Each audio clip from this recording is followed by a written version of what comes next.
Ladies and gentlemen, Bowmaster619 here. Another beautiful day in colorful Colorado. This isn't a car vlog, this is simply a quick discussion video. I was trolling around on Facebook earlier and I found a very interesting post.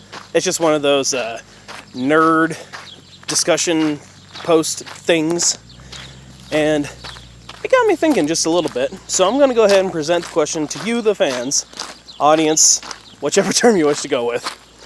And the question was, if you could choose one force power, and there's only 4 available that you can choose on this list, would it be Force Reach, Force Choke, Force Lightning, or Jedi Mind Tricks?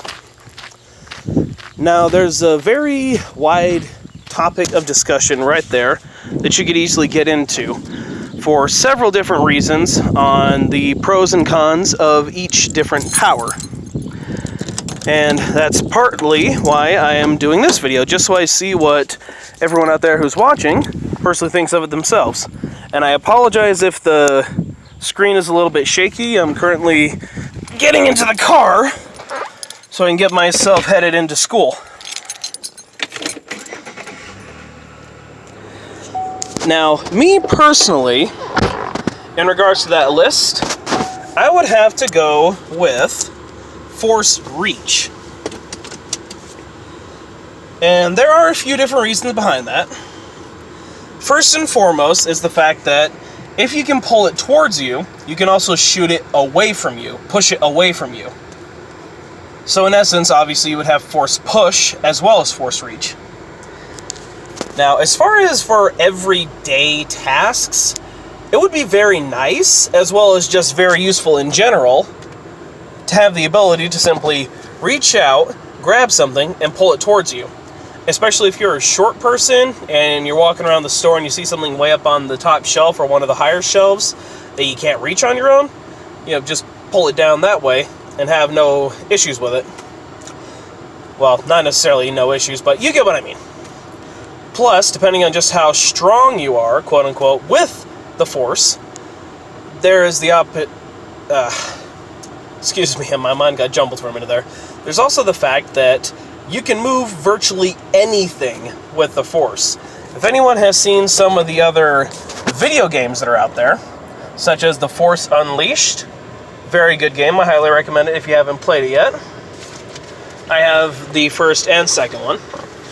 But in one of the scenes, spoiler alert here, I apologize, it's very hot in here, my car is just barely starting to cool down. But, anyway, spoiler alert here, one of the scenes in that game is where the character you're playing, I believe his name is Starkiller, actually moves an entire Star Destroyer, and while he doesn't necessarily actually destroy the whole thing, he manages to take out the shield generators as well as the bridge, and crash the entire ship onto a planet, in essence, completely disabling it. Now, we've all seen the movies, I would assume, at least, if you're a Star Wars fan, you have seen the movies, and you've seen scenes, that's kind of a tongue twister right there, you have seen scenes where a character such as Yoda has been able to move entire towers to keep people from being crushed, or move X-Wings, things of that sort. So what you can accomplish with the Force is totally up to you and what you're able to think up.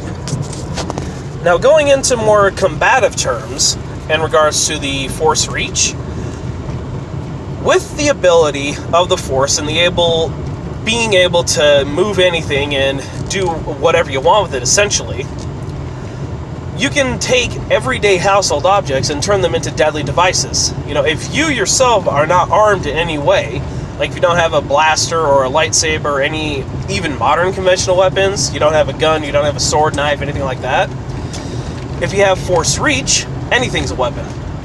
So you can levitate a small pebble and turn it into a deadly bullet.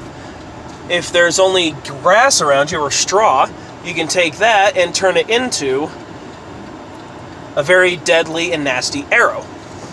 They have had, what's the word I'm looking for here?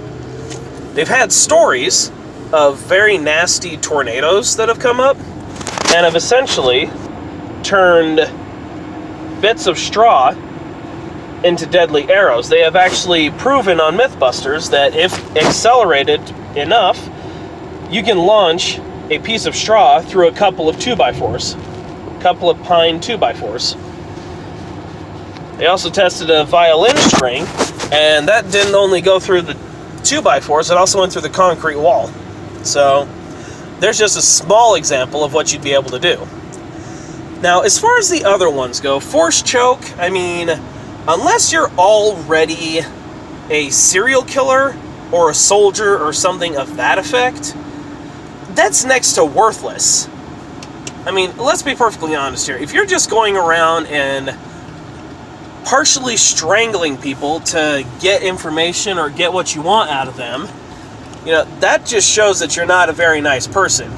You go to friggin' Burger King or whatever, I want a Whopper meal and I'm getting it for free. Says who? It's like, really? You're gonna threaten to kill someone for a burger? So unless you're already high up in the world and you have a lot of powerful enemies, force choke would be next to useless. Force lightning, that one could be very interesting. And yes, this has turned into a car vlog, and I am currently holding the phone, but I am paying more attention to the road than I am the phone. But moving on with force lightning, if you could find a way to properly harness that, that could be extremely useful.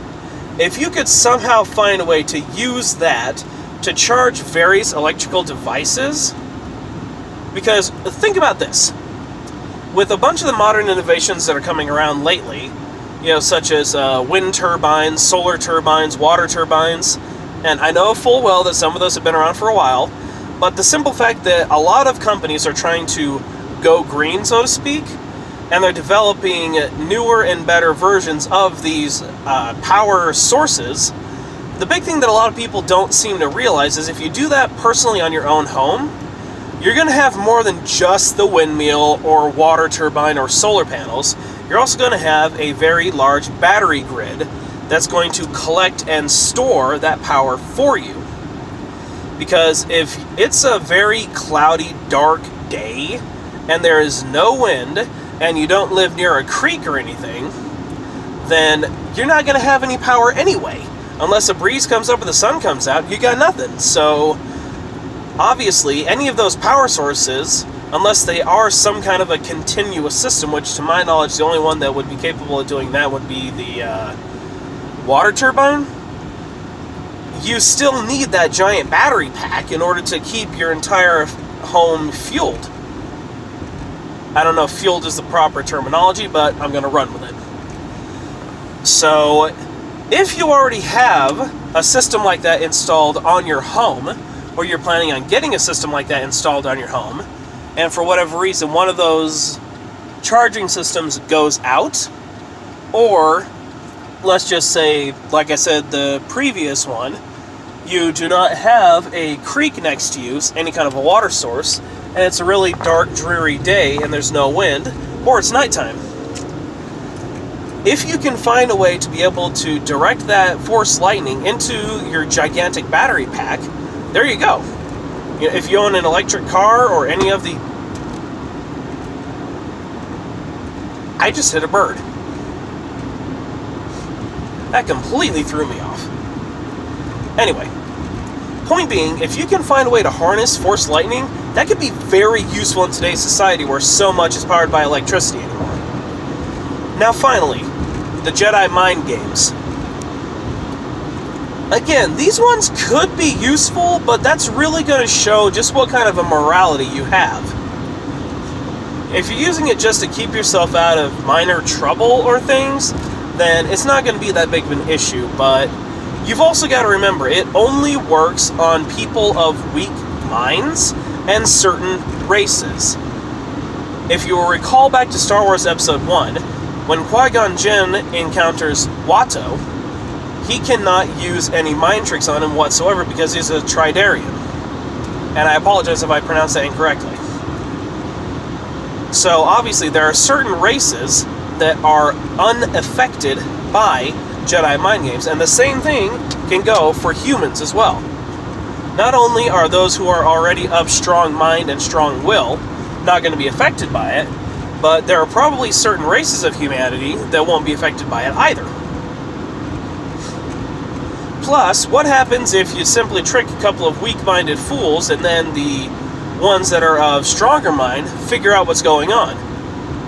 If in a world where Star Wars powers exist, the Force exists, you could potentially be putting yourself in even more trouble than you would have been in to begin with.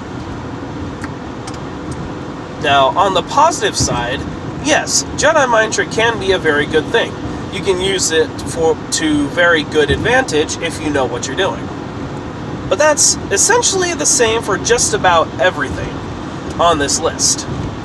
But I'm going to go ahead and leave it here. I've already been rambling for over 10 minutes, which is much longer than most of my usual vlogs, since as of late I only really have the inspirational quotes on here for you. But I'm going to leave the rest of the discussion up to you. Comment down below, visit my Facebook page, and we'll go ahead and discuss what else there is to discuss on this matter. So, of the 4 choices, would you want Force Reach, Force Choke, Force Lightning, or Jedi Mind Tricks? Thank you all for watching. Bowmaster619 out. I will see you in the next video.